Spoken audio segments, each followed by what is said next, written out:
ملائكته يصلون على النبي يا أيها الذين آمنوا صلوا عليه وسلموا تسليما اللهم صل وسلم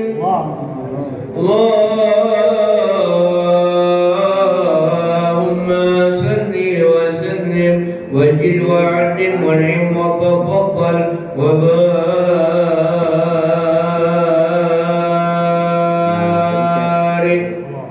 بجلالك وكمالك على زين عبادك واسرف عبادك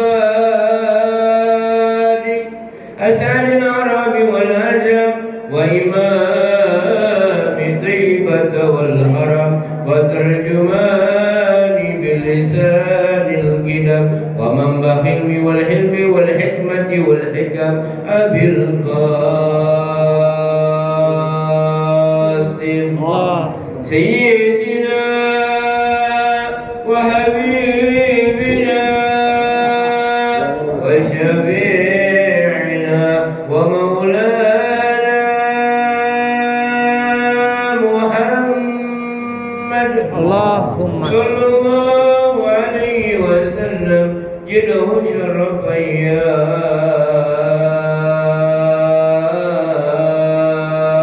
رب جده شرفا يا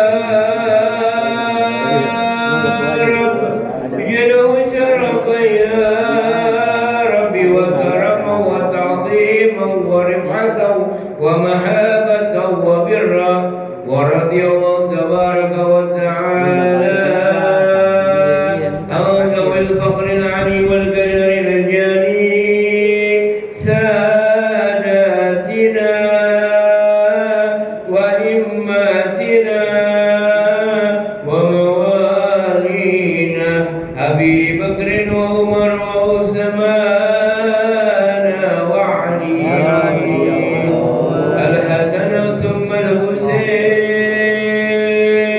وبقية الصحابة وقرابة رسول الله أجمعين والحمد لله رب العالمين. بسم الله الرحمن الرحيم. السلام عليكم ورحمة الله وبركاته. Waalaikumsalam. الفاتحة خلص الصلاة على رسول الله صلى الله عليه وسلم وعلى آله وصحبه وأولاده أجمعين الذرة وأهله ونظرة على أربعة المجتهدين سادتنا بهم بسم الله الرحمن الرحيم. ونظرة سلطان المشهد القادر الجيلان قدس شر الله نظرة صاحب الكتاب إرشاد الإمام اسمه رشاد الشيخ المولي الشيخ جلال بن عبد الرحمن بن العزيز نفعنا بعلوم الشيخ لدينا الفاتحة. أعوذ بالله من الشيطان الرجيم. بسم الله الرحمن الرحيم. الحمد لله رب العالمين الرحمن الرحيم مالك يوم الدين إياك نعبد وإياك نستعين اهدنا الصراط المستقيم صراط الذين أنعمت عليهم غير المغضوب عليهم ولا الضالين آمين. بسم الله الرحمن الرحيم. الحمد لله والصلاة والسلام على رسول الله سيدنا محمد بن عبد الله وعلى آله وصحبه ومن والاه ولا حول ولا قوة إلا بالله. أما بعد سبحانك لا علم لنا إلا ما علمتنا إنك أنت العليم الحكيم. رب اشرح لي صدري ويسر أمري واحلل عقدة من لساني يفقهوا قولي.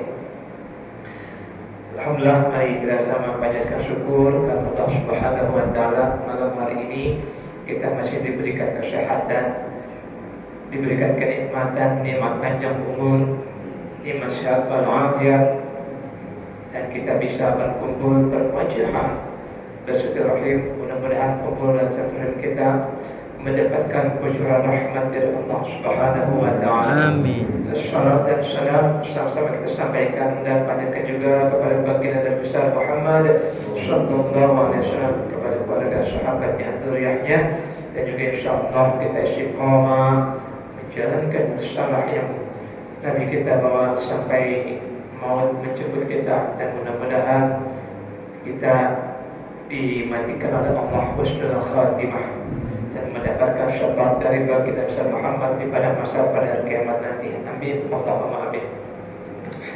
Para jemaah, para orang tua, para bapak-bapak, insyaallah malam hari ini kita lanjutkan lagi masih mengenai tentang sholat maktubah, sholat yang wajib.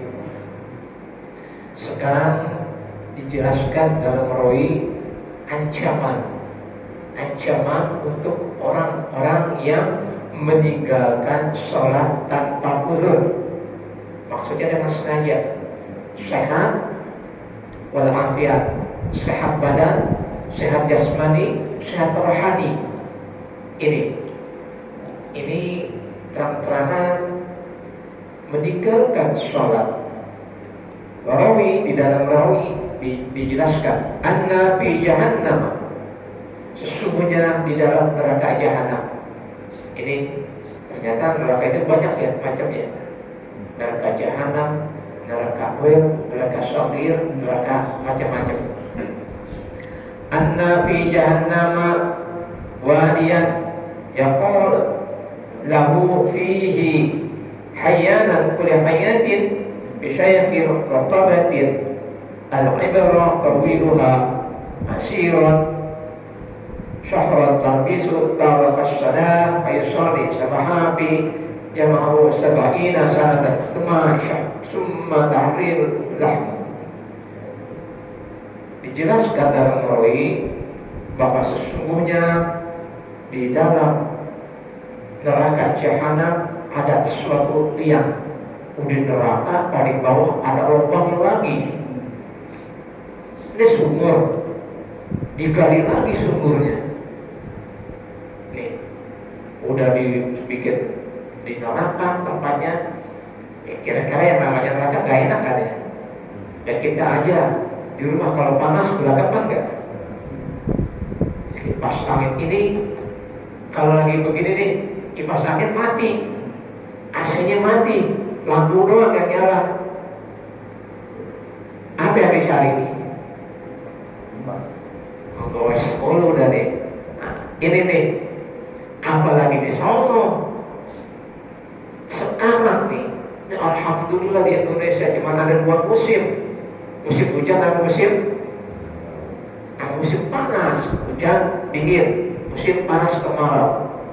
Dan satu lagi, bulan Zulhijjah atau bulan haji. Musim apa tuh? Musim orang kawin. Ini. Tapi ini sekarang kita lihat, apalagi sekarang ini kemarau melanda negara-negara Eropa yang dijelaskan derajatnya ini panasnya hampir mencapai 40 derajat lebih. Udah kendor. Ternyata di Eropa itu rumahnya didesain, diciptakan untuk musim dingin. Ketika musim dingin datang, udah gak perlu penghangat yang lain karena di desain rumahnya itu ada penghangatnya. Tapi sekarang musim panas, desainnya ini rumahnya ini buat musim jadi panas, tambah panas. Banyak yang KO, banyak yang pindah alam, banyak yang mati mendadak disebabkan kemarau, panas. Ini neraka jahanam. Di dalam neraka jahanam itu udah panas, di dalamnya dibikin lubang lagi oleh Allah. Ini. Dan ternyata perjalanan dalamnya itu 90 tahun. Ada yang mengatakan 70 tahun perjalanan atau 7 bulan perjalanan. Dan di dalam lubang itu Allah menciptakan yang namanya ular. ularnya itu berbisa. Dan di dalam rawi ini dijelaskan leher ular itu tebalnya, tebal maksudnya itu lingkaran ularnya itu sama seperti leher onta. Segimana gedenya itu. Panjangnya leher ular itu, yang lehernya itu segede leher onta, yang bulatannya diameter ular itu seperti leher onta. Nah, panjangnya ular itu 70 tahun perjalanan, atau diriwayatkan ada yang mengatakan 7 bulan perjalanan. Semana perjalanan kita dari Jakarta ke Bogor berapa jam? 2 jam atau 3 jam, nggak berhenti, cuma modal minum aja. Berapa jam? Ini 70 tahun perjalanan panjang ular itu. Ini diceritakan.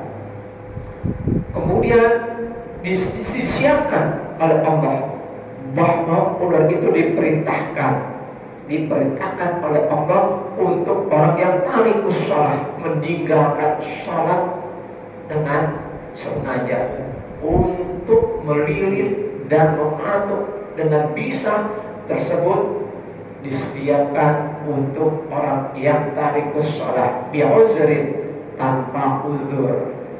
Bahayanya bagaimana ini? Ancaman orang yang meninggalkan sholat tanpa uzur ini.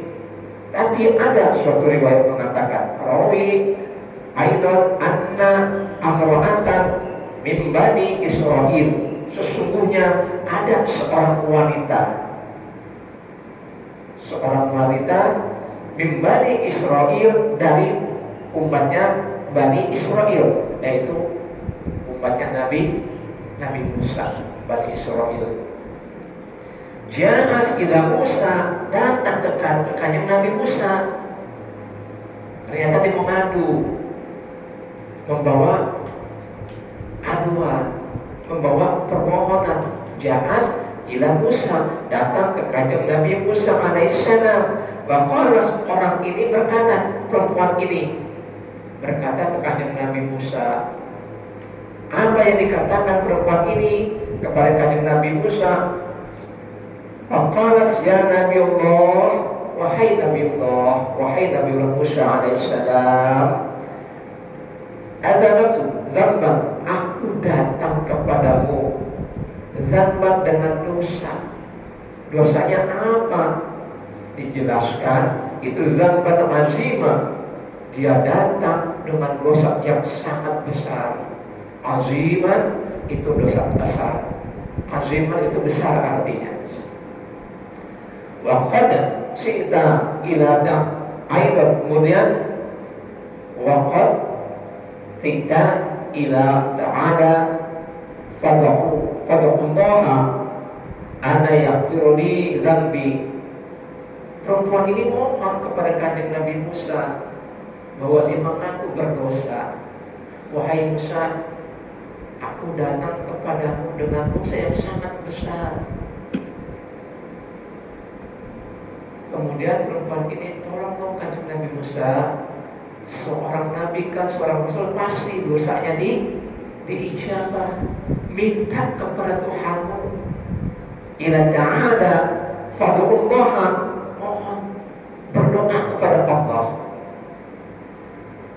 Anna yaquli, sesungguhnya aku ini dzambi wa yatuba ala, aku datang dengan dosa yang penuh, dan aku ingin bertobat. Mohon kanjeng Nabi Musa minta kepada Allah, mohon dosaku diampuni, dosaku dibersihkan. Kemudian kanjeng Nabi Musa faqala, berkata kanjeng Nabi Musa lihat kepada perempuan tersebut. Faqala laha, maka kanjeng Nabi Musa berkata kepada perempuan tersebut, Apa yang menyebabkan kamu berdosa?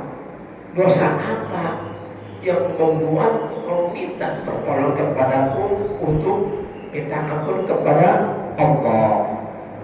Wa ma dzambaka? Qalas innani Taha, sesungguhnya aku ini, kata perempuan itu, telah berbuat zina ya, sampai aku ini melahirkan anak. Berzina, kemudian setelah berzina dia mengandung, melahirkan anak.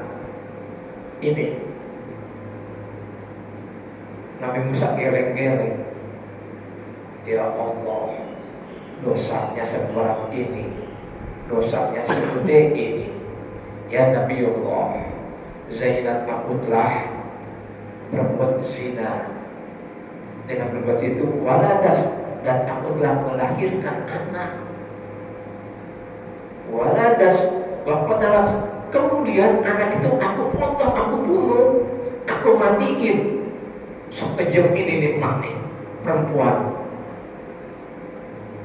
udah berzina, enak, ketika punya anak merasa malu, mungkin merasa malu. Udah begitu anaknya pas keluar dimatiin,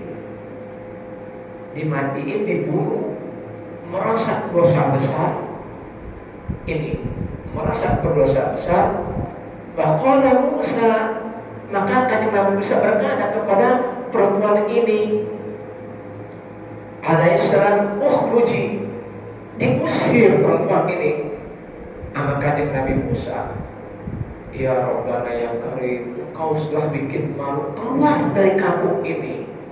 Engkau akan membawa bencana di kampung ini, engkau akan membawa bala di kampung ini, sebab engkau telah berzina. Setelah berzina engkau mengandung melahirkan anak, udah keluar engkau bunuh. Ya Rabbana ya Karim, engkau akan mendatangkan bala di tempat ini, engkau akan mendatangkan musibah di tempat ini.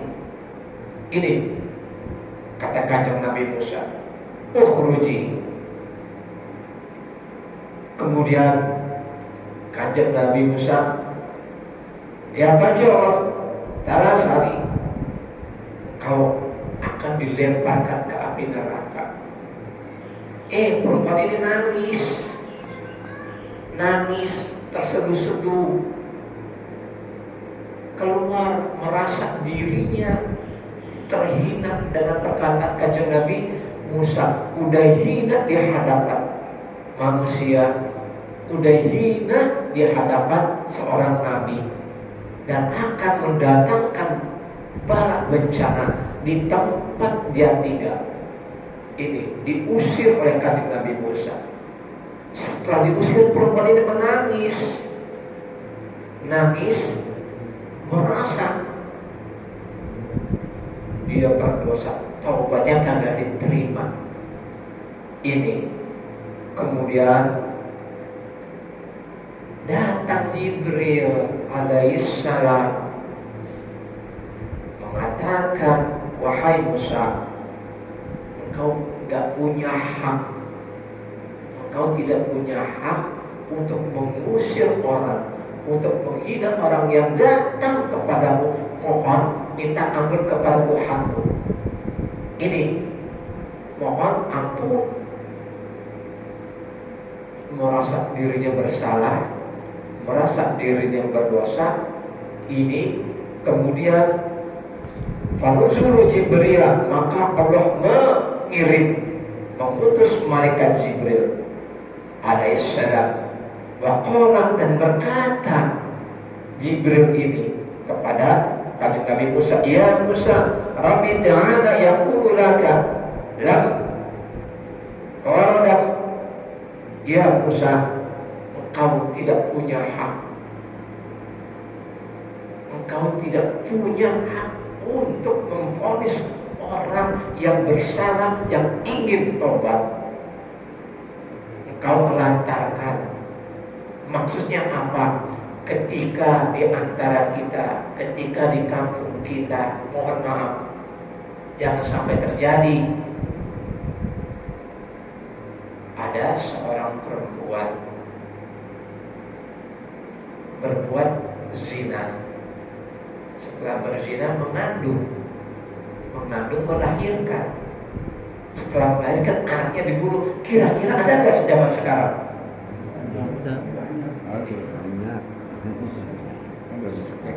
Banyak atau sedikit? Nih. Orang ini datang sama seorang yang namanya tokoh agama, bolehlah disebut seorang kiai. Nih, minta kiai ini mohon ampun kepada Allah untuk dirinya, mengandung bahwa orang ini ingin benar-benar taubat, ingin benar-benar taubat. Kiai mana gak suruh dia nih ngeliat ente udah begini, udah dosa besar, mengandung, punya anaknya kebunuh, keterlaluan amat. Tapi karena merasa dirinya bersalah, merasa dirinya berdosa besar, dia mohon kepada kiai ini. Nggak mau kiai ini mendoakan, malah disuruh sama jauh-jauh, diusir. Takut di kampung kiai ini akan datang bala bencana disebabkan karena perempuan ini yang berbuat. Nih, jangan sampai terjadi di kampung kita ini.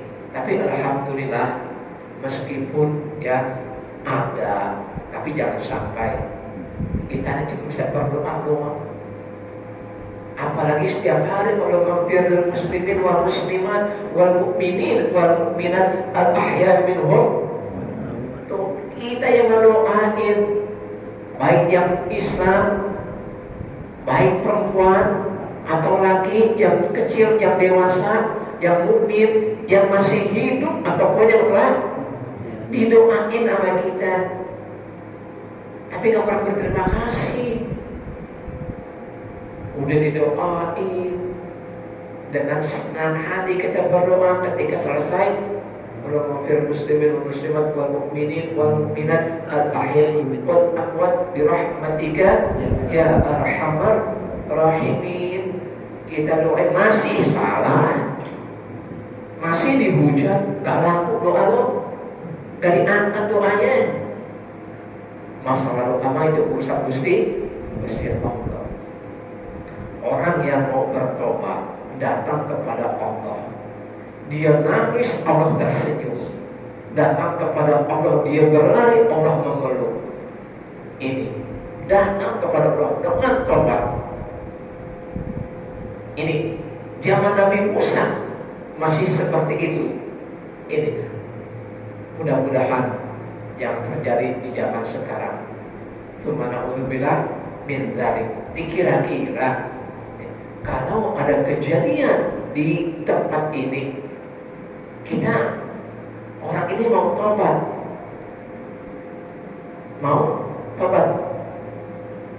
nerima enggak?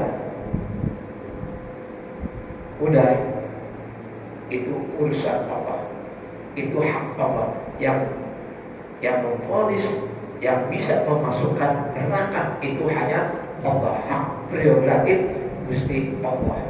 Enggak kena kita. Nabi Musa aja ditegur sama Allah melalui malaikat Jibril. Apalagi kita yang bukan Nabi, nggak bisa memvonis masuk neraka lo, kafir lo, kagak ada kayak gitu.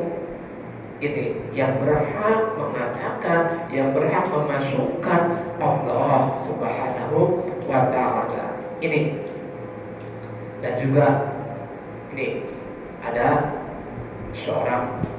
kisah seorang wanita, ya. Seperti ini nih, wanita ini nih datang ke kanjeng Nabi Musa dengan penuh sedih, dosanya kagak diterima oleh, minta tolong sama kanjeng Nabi Musa. Sama kisahnya sering kita dengar, ada seorang pembunuh. Dalam hidupnya dia udah 99 kali membunuh. Pengen tobat, datang ke seorang yang oleh zaman dulu itu ada yang namanya pendeta. datang ke pendeta, wahai pendeta, ada apa? Saya datang ke sini untuk bertobat. Apa tobat Anda? Selama hidup saya sudah membunuh 99 orang. Apakah masih diterima tobat saya? Oh enggak, ente itu udah pembunuh besar. Tersinggung enggak?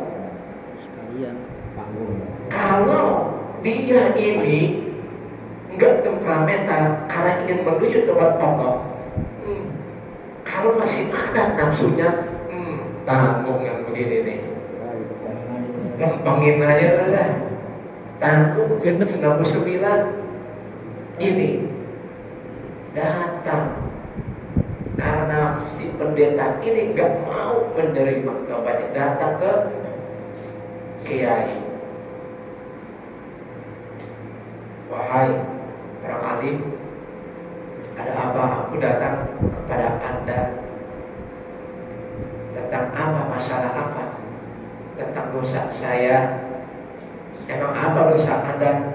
Dalam hidup saya telah membunuh 99 orang. Apakah masih ada kesempatan buat saya bertobat sebelum umur saya habis? Ini dengan bijaksana orang alim ini, innallaha ghafurur rahim, sesungguhnya Allah Maha Pengampun dan Maha Penyayang. Siapapun hamba yang ingin bertobat, siapapun hamba yang ingin mohon ampun kepada Allah, Maha luas Allah ampunannya, seluas bumi dan langit dan isinya. Ketika engkau bertobat, pasti akan diterima. Setelah mendengar perkataan dari orang alim, dia berjalan keluar. Belum sempat melaksanakan yang namanya sholat, bersedekah, dalam perjalanan menuju tobat, Israel datang, disuruh oleh Allah. Israel, orang yang tadi yang ingin bertobat, belum melaksanakan kebaikan, cabut peredarannya di atas bumi. Maksudnya apa? Udah sikat, dicabut ruhnya. Ini dicabut ruhnya oleh malaikat Jibril. Sebelum orang ini melaksanakan kebaikan, udah dicabut ruhnya oleh Allah. Allah melihat, coba lihat seberapa jauh langkahnya menuju Allah, dan ternyata menuju ke dekat kebaikan. Ini diterima amal baiknya sebelum orang ini melaksanakan yang namanya pekerjaan seperti kewajiban orang-orang muslim lainnya, seperti sholat, sedekah. Belum sempat ini, dan kita nggak bisa memvonis orang yang bukan ahli ibadah, yang ahli neraka masuk neraka. Nggak berhak kita. Yang berhak mengatakan itu hanya Allah. Ente kafir, siapa bilang kafir? Yang berhak mengatakan kafir hanya Allah. Sedikit-sedikit kafir, sedikit-sedikit masuk neraka, enggak sholat masuk neraka, enggak ini masuk neraka. Yang berhak mengatakan kafir, yang berhak masuk ke neraka hanya Allah. Ini, dan kita hanya berserah diri. Jangan sampai kita divonis oleh Allah seperti orang-orang yang ada di hadis ini. Disiapkan lubang di neraka jahanam, disiapkan neraka jahanam itu ada seekor ular. Jangan sampai seperti itu. Ini, dan ketika perempuan ini selesai mengadu kepada Nabi Musa, tidak diterima oleh Nabi Musa pun sama, dicabut ruhnya oleh Allah, taubatnya diterima oleh Allah. Ini, sebesar apapun dosa kita, segede apapun dosa kita, baik itu dosa berzina, tapi jangan sampai kita berdosa yang membuat Allah marah, yaitu syirik kepada Allah, menduakan Allah. Ini jangan sampai. Ada yang sholat tapi masih jalan terus. Sholat rajin. Mau? Rajin. FFJ. Puasa? Rajin. Cek togel rajin. Rajin. Ini boleh seperti burung punya sayap dua seimbang. Nanti akan diperlihatkan oleh Allah. Ini semua pekerjaan kita di dunia ketika hidup. Ya, makanya Kanjeng Nabi ketika dia berbuat dosa sehari tidak berbuat dosa, Kanjeng Nabi maksum. Sifat maksum itu jauh dari berbuat dosa. Tapi ketika dia bersalah, nangisnya 3 hari. Ketika Nabi setiap hari istighfarnya 70 kali, minta ampun kepada Allah 70 kali. Bentuk istighfarnya kita nggak tahu. Bisa dengan ucapan Astaghfirullahaladzim, bisa dengan doa Allahumma anta rabbi la ilaha illa anta khalaqtani wa ana 'abduka wa ana 'ala ahdika wa wa'dika mastata'tu a'udzu bika min syarri ma sana'tu. A'udzu bika, aku mohon kepadamu ya Allah, aku berlindung kepadamu ya Allah. A'udzu bika min syarri ma sana'tu, dari keburukan maksiat. Ini berlindung kepada Allah, mohon ampun kepada Allah. Meskipun tuh Kanjeng Nabi nggak pernah berbuat salah. Nah, dicontohin. Nah, ya alhamdulillah kita kalau selesai sholat wajib astagfirullah, meskipun cuma 3 kali cukup. Astagfirullahaladzim itu juga kalau benar bacaannya.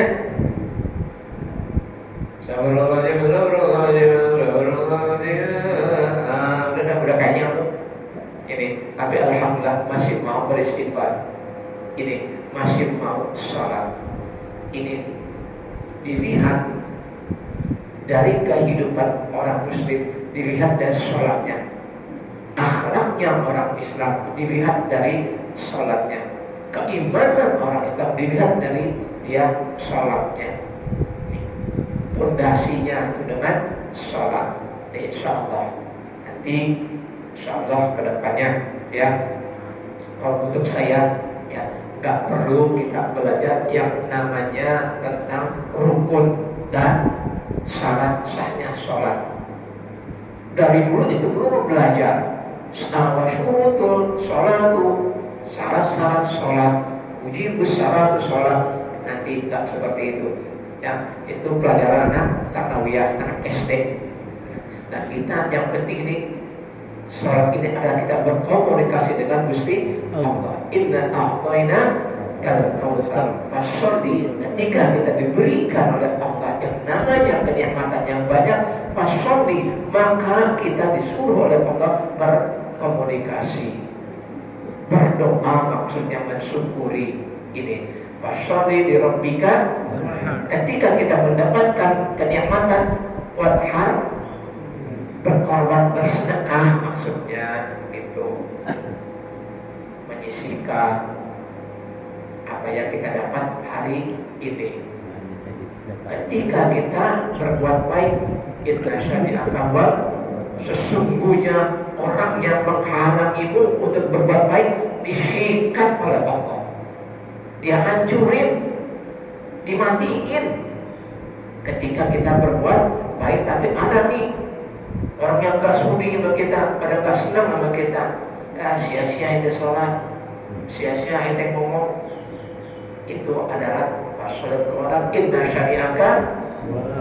Tuh, orang yang menghalangi kita berbuat baik akan disikat oleh Allah.